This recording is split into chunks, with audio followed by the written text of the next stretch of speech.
क्या आपने उस लड़की को देखा है जो बर्फ से जमी सीढ़ियों से उतरती है, बर्फ के मैदान पर चलने लगती है? उसके बूट से आती आवाज सुनी है? उन पदचापों और पदचिन्हों पर चलते हुए क्या आपने बनोज्योत्स्ना का वह पत्र नहीं पढ़ा जो अपने चेहरे पर लिए वह घूमती रही, कभी लिख नहीं सकी? वैसे भी इस दौर में लिखे गए तमाम पत्रों पर बर्फ की परतें जम गई हैं। जूतों के इन निशान को देख कौन कह सकता है उमर खालिद लौट गया है सुप्रीम कोर्ट से अपनी याचिका लेकर।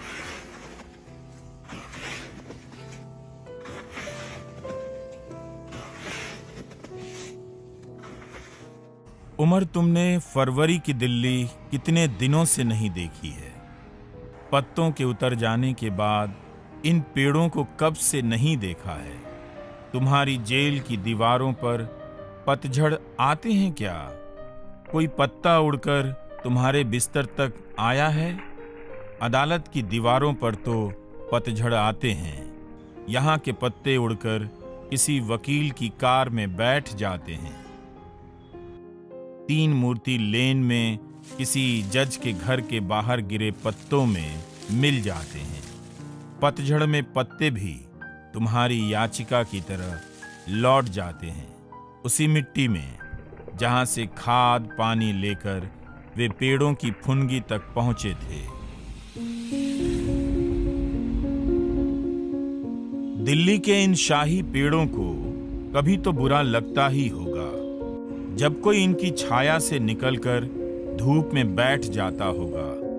दिल्ली में एक लकड़हारा आया है, उसकी आहट से पेड़ों में दहशत छा जाती है। पत्ते अपने साए से सहम जाते हैं, फलों के रस सूख जाते हैं। लकड़हारे का आदेश जारी हो चुका है। पेड़ रहेंगे मगर उसकी छाया नहीं रहेगी। याचिकाएं पेश होंगी, सुनवाई नहीं होगी। तुम्हारी जैसी सभी याचिकाओं को दिल्ली के पेड़ों पर टांग देना चाहिए, यूं ही जैसे दिल्ली में जगह जगह G20 के पोस्टर अब भी टंगे मिल जाते हैं। अदालतों के आने के पहले इन पेड़ों के नीचे पंच बैठा करते थे। बाद में इन पेड़ों को काटने की पंचायत इस दिल्ली में होने लगी। क्या तुम्हें पता है कि इन पेड़ों पर कितने फैसले हुए? 1857 की दिल्ली में हजारों लोगों को टांग कर तोप से उड़ा दिया गया। इन्हीं पेड़ों पर हिंदू मुसलमान सब टांगे गए, लटकाए गए और तोप से उड़ा दिए गए। आज भी यही पेड़ अदालतों के काम आ रहे हैं। पेड़ों से ही बनती हैं अदालतों की कुर्सियां, खिड़कियां, सीढ़ियां और अलमारियां। तुम्हारी दोस्त अपेक्षा ने लिखा है, लिखते रहती है। पिछली मुलाकात में आधा घंटा बात कर पाई। उसने लिखा है, तुम्हारे अंदर बातें भरी हुई हैं। उन बातों में क्या दिल्ली भी बची हुई है? इतना कुछ भरा हुआ है, फिर भी एक शब्द नहीं कहा। क्यों ली तुमने वापस अपनी याचिका?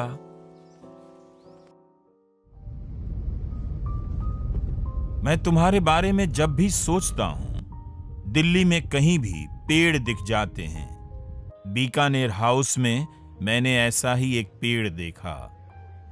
गुलाम मोहम्मद शेख की एक बड़ी सी पेंटिंग देखने गया था। कितनी चहल पहल थी, मगर सबके चेहरे पर उदासी की रेखाएं तैर रही थीं। शायद इसलिए मैं तुम्हें यहां ढूंढने लगा।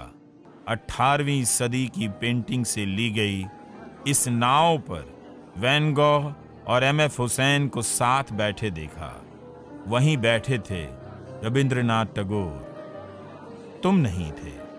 जिस शहर की नदी सूख गई हो, वहां पर एक ऐसी पेंटिंग लाई गई है। इसका विस्तार अखबार के संसार से आगे का लगा। क्या यह किश्ती है जो तूफान में फंस गई है, या इसमें सवार लोगों के बोझ से लहरें सिमट गई हैं? इसी नाव पर एक छोटा सा पेड़ दिखा जिस पर गौरी लंकेश और कलबुर्गी टंगे हुए हैं। दाभोलकर भी इसी पेड़ पर हैं। इन सभी का इन पेड़ों पर होना क्या कोई संयोग है, और तुम्हारा नहीं होना? इन घटनाओं को कोई पत्रकार दर्ज नहीं कर रहा। पत्रकार सरकार की तारीफ में पेंट कर रहे हैं और पेंटर पत्रकार की तरह दर्ज कर रहे हैं। उन लोगों को जिन्हें गोलियों से उड़ा दिया गया, जिन्हें जमानत नहीं मिली, इंसाफ नहीं मिला, दिल्ली के लोग पेड़ पर टांग दिए जाने के डर से आज तक सहमे हुए हैं। एक कॉमन मैन का विश्वास न्यायिक जगत से बना है। हमें उस विश्वास को बरकरार रखने में अपना योगदान देना चाहिए, क्योंकि अगर लोकतंत्र में जनता का विश्वास डगमगाया तो फिर उसको सड़कों पर उतरने में देर नहीं लगेगी। उस विश्वास को बनाए रखने के लिए आवश्यक है कि हमें भारत के लोकतंत्र के इन स्तंभों को और मजबूती प्रदान करनी चाहिए। जितना अच्छा हो। यह आवाज तुम्हारी नहीं है, योगी जी की है। चिंता मत करो। चीफ जस्टिस के सामने उन्होंने यह बात कह दी। मगर उन्हें क्यों ऐसा लगा कि न्यायपालिका इंसाफ नहीं करेगी तो जनता सड़कों पर उतर आएगी? इन पेड़ों को देखो उमर, बेलें लिपट गई हैं। पेड़ और ऊंचा हो गया है। जितना ज्यादा ऊंचा होता है, बेलें उतनी ही ऊपर चढ़ जाती हैं।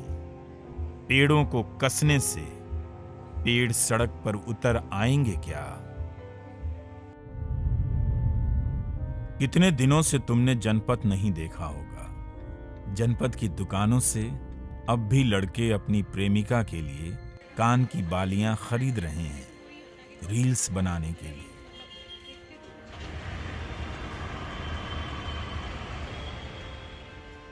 दिल्ली भर के प्रेमी भागकर सीपी ही जाते हैं। सीपी उनका तिहाड़ है। कुछ तो अब भी बस स्टॉप पर इंतजार कर रहे हैं। बस का इंतजार जमानत की सुनवाई के इंतजार से भी लंबा होता है। पहले से पता होता है कि बस कहीं रास्ते में खराब हो गई होगी, जिस पर नीम की पत्ती टांग कर ड्राइवर लंच के लिए चला गया होगा। कार के डैशबोर्ड पर यह माइक नहीं है, कार परफ्यूम है। माइक का इस्तेमाल उमर अब कहां होता है? जब किसी को कुछ कहना ही नहीं, तब फिर इसका क्या काम? कोई भी माइक हाथ में लेकर तुम्हारी याचिका पढ़ने की इस शहर में हिम्मत नहीं करेगा। बस तुम्हारे बारे में कुछ रिटायर्ड जज आज भी बोलते रहते हैं। One of the cases that has been mentioned is that of Umar Khalid asking for bail, not listed for a long time, I think more than 2 years or so. 13 adjournments. Ultimately, the lawyer said we want to withdraw the case. Why? Because as Justice Kurian Joseph mentioned, they knew what the result is going to be. And they knew what the result is going to be because it was apparently listed before a particular bench. And they knew what the fate of that case is going to be. इस आजाद space में jail की तरह जीते जीते दिल्ली वालों को भूलने की आदत हो गई है। उमर खालिद, लोग तुम्हें भूल चुके हैं। इस शहर की रोजमर्रा की डायरी से तुम माइनस हो गए हो। हजारों याचिकाओं में से तुम्हारी याचिका के माइनस हो जाने के बाद भी अदालतों में सुनवाइयां बंद नहीं हुई हैं। जनपद और सीपी के पीछे के गलियारों में लोगों ने जाना बंद नहीं किया है, जहां उनकी नजर सस्ते सामान खोज रही है। इन्हें तो याद भी नहीं कि इनके बीच से एक उमर गायब है, एक उमर माइनस है।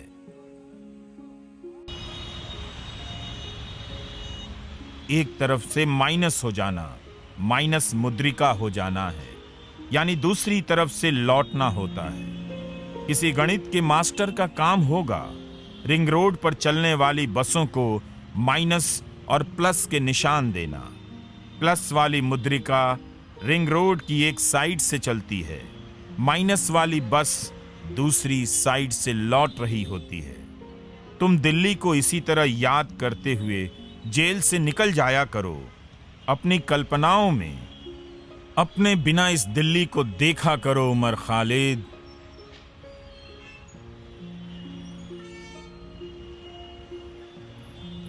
डॉक्टर एडिथ बोन इसी तरह तो घूमा करती थी। 7 साल के लिए बुडापेस्ट की जेलों में बंद कर दी गई थी, ऐसे कमरे में जहां इस तरह की हवा और रोशनी के आने पर पाबंदी थी। जेल जाने से पहले डॉक्टर बोन ने जिन जिन शहरों को देखा था, जिन जिन फुटपाथों पर चली थीं, उन पर वो रोज चलने लगी। अपनी कल्पनाओं में जेल से निकल जाया करती थीं और चलती थीं, बहुत हिसाब से चलती थीं, धीमे धीमे।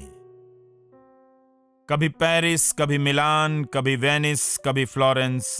पांव में बेड़ियां हैं मगर मन लंदन की सड़कों पर दौड़ रहा है। डॉक्टर बोन हर दिन चला करती थी, चलने का हिसाब दिमाग में रखा करती थी कि आज लंदन की सड़कों पर कितना चलना हुआ, कहां कहां गई और कहां कहां जाना बाकी है। क्या तिहाड़ जेल की लाइब्रेरी में डॉक्टर एडिथ बोन की 7 Years ऑफ सॉलिटरी है? तुम्हारे लिए नहीं, जेल के अफसरों के लिए पूछ रहा हूं उमर।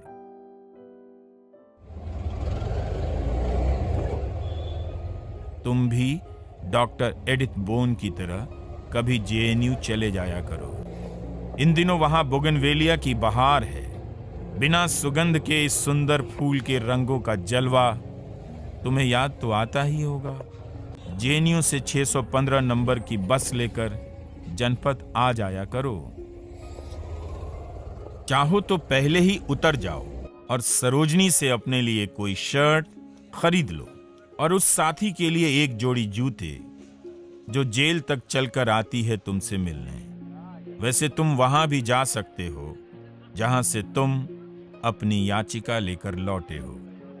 वहीं आसपास बहुत सारे घने पेड़ हैं, उन पेड़ों को गिन सकते हो। पेड़ों की गिनती करते हुए इंसाफ की उम्मीदों के दिन भी गिने जा सकते हैं।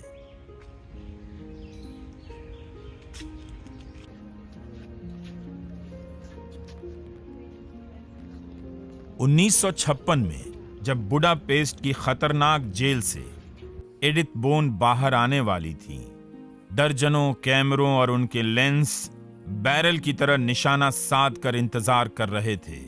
वे अपने कैमरे में बोन के चेहरों की झुर्रियां दर्ज करना चाहते थे, उनकी धसी हुई आंखों को कैप्चर कर लेना चाहते थे। मगर 7 साल तक जेल में रहने के बाद 68 साल की यह महिला जब बाहर आई, तब ठीक तुम्हारी तरह मुस्कुराती हुई, जैसे तुमने हवा में हाथ उठाए थे और हंस दिए थे किसी बच्चे की तरह। बोन उस दिन आसमान की तरफ देखती हुई तेज कदमों से सड़क पार कर गईं। किसी को लिखने के लिए दुख की झलक नहीं मिली। एक रिपोर्टर ने बहुत मुश्किल से लिखा। उसने लिखा, डॉक्टर बोन लड़खड़ा रही थी।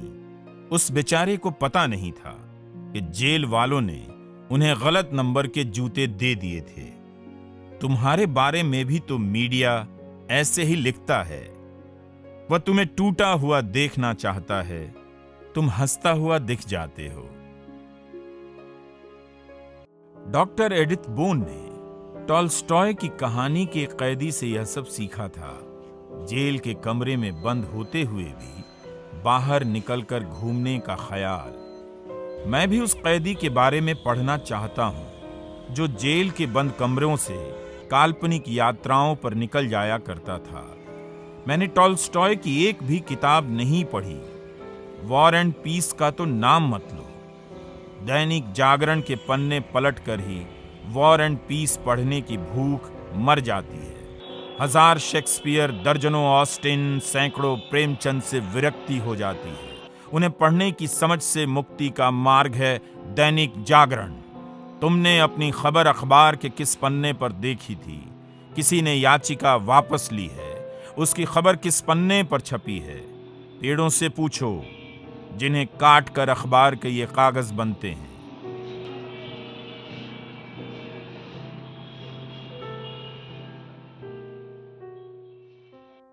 उन अखबारों में गजा की खबरें अब नहीं छपती हैं। नेतन्याहू एक पूरी आबादी को नेस्तानाबूद कर देने के फैसले पर अड़े हैं। गजा में मारे गए बच्चों की कब्र पर जो इमारतें बनेंगी, उसके लिए भारत से मजदूर भेजे जा रहे हैं। इस्राइल को इंसान नहीं, मजदूर चाहिए। इन लड़कों में इस्राइल जाने का उत्साह अमेरिका जाने से ज्यादा है। यहां दिल्ली में कुछ लोग जुटे हुए हैं गजा में नरसंहार के खिलाफ अपनी आवाज दर्ज कराने। इन्हें पता है खबर कहीं नहीं छपेगी, मगर जमा हो रहे हैं। तुम होते तो तुम्हारा भाषण सबसे अलग होता। यही लोग तुम्हारे लिए भी जमा होते हैं। यही लोग गौरी लंकेश के लिए भी जमा हुए थे।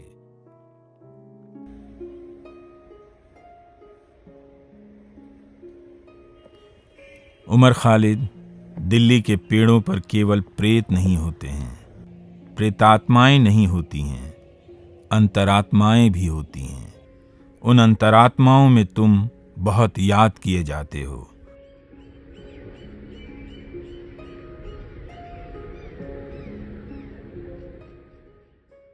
हुकूमत अगर प्रेतात्मा है तो यही लोग अंतरात्मा हैं। तभी तो कुछ लोग अब भी तुम्हारी बात करते सुने जाते हैं।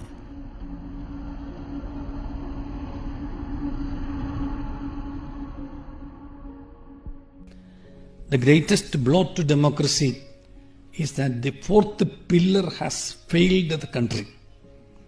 Forget about the first three pillars. Fourth pillar is the media. They have failed to defend democracy. They have failed to defend the Constitution. They have failed to defend the truth.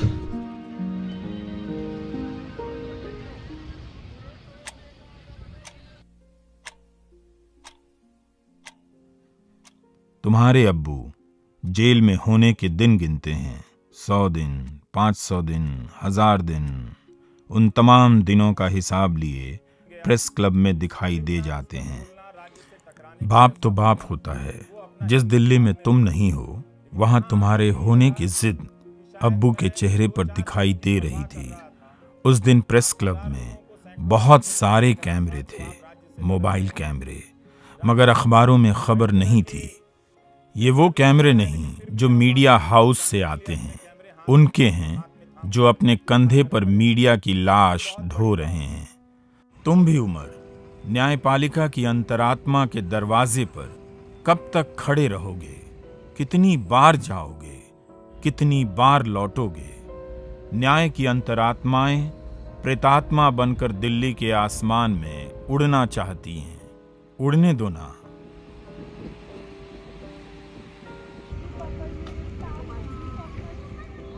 तुम्हें पता है इन दिनों दिल्ली में Netherlands से tulip के फूल मंगाए गए हैं। 3 लाख ट्यूलिप। रेडियो पर जॉकी कुछ इसी तरह के घोड़े हाँक रहा था, नीदरलैंड से ट्यूलिप आए हैं, नीदरलैंड से ट्यूलिप आए हैं। 80 लाख से अधिक रुपए खर्च हुए हैं दिल्ली में ट्यूलिप लाने के लिए। प्रदीप कृष्ण ने लिखा है, ऐसे तो दिल्ली में ये लोग पोलर बेयर भी पाल कर दिखा देंगे। तब तुम एक दिन के लिए जमानत मांग लेना, कहना कि दिल्ली में पोलर बेयर आया है, मुझे सफेद भालू देखनी है। बादशाह चाहे तो क्या कुछ नहीं कर सकता। वो एक दिन इसी तरह चांद उतार लाएगा। होने को तो श्रीनगर में भी ट्यूलिप होते हैं, मगर नीदरलैंड से ट्यूलिप मंगाने की बात कुछ और ही होती है। आत्मनिर्भर दिल्ली थोड़ी सी ग्लोबल होती है।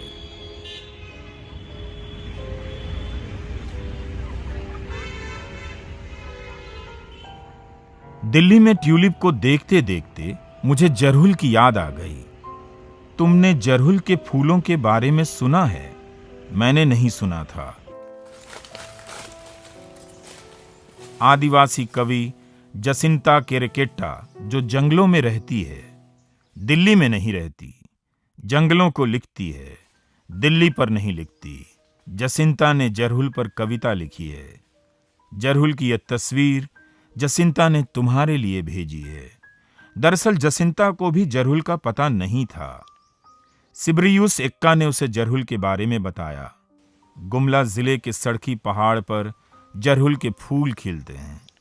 जसिंता की कविता की किताब आई है, प्रेम में पेड़ होगा।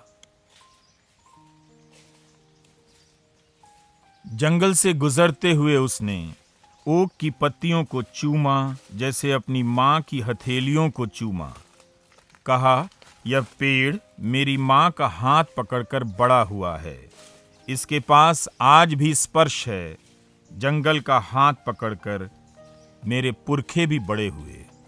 वे नहीं हैं पर यह आज भी वहीं खड़ा है। इसने मेरे पुरखों की स्मृतियों और स्पर्शों को बचा कर रखा है। उन्हें महसूस करने के लिए मैं इन्हें छूता हूं, चूमता हूं, इनसे प्यार करता हूं।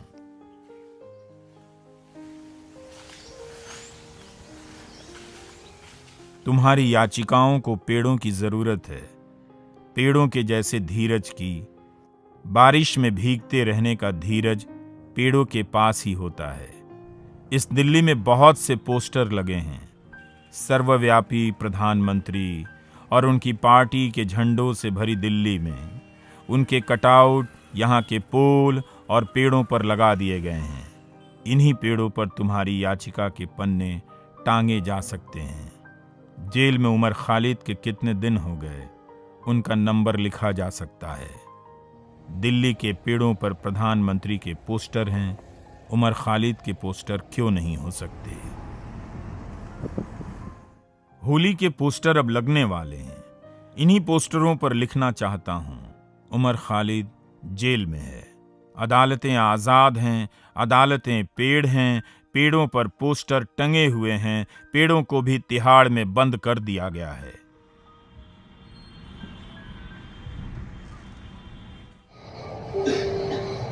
Passengers can book mobile QR tickets through DMRC Delhi Sarthi 2.2 on Delhi. यह ओखला है जामिया।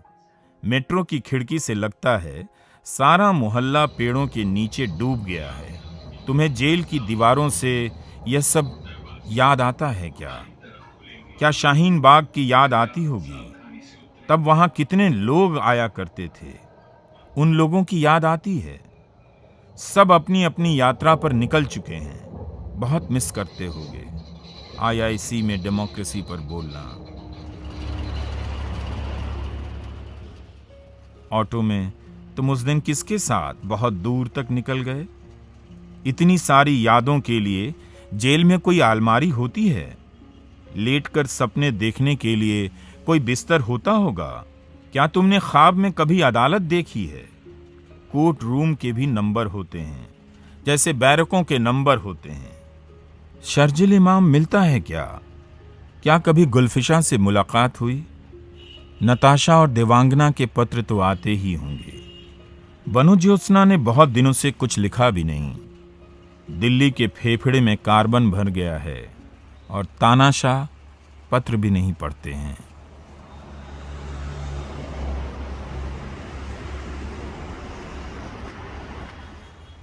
दिल्ली बिना मर्ज की मरीज लगती है।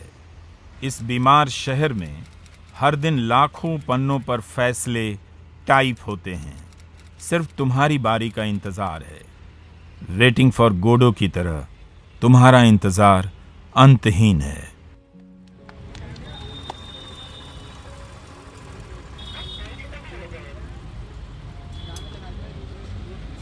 मैंने सुना है हत्या के बाद किसी अपराधी को बहुत भूख लगती है।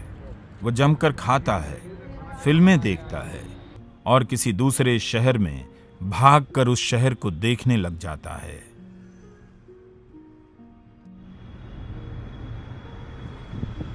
तुम्हारे बिना दिल्ली ऐसी ही लगती है, ऐसे लोगों से भरी हुई जो किसी दूसरे शहर में इंसाफ की हत्या के बाद भागकर यहां आ गए हैं। उमर, तुम्हें कोर्ट ले जाने वाली बस की खिड़की से कुछ तो दिल्ली दिखती होगी।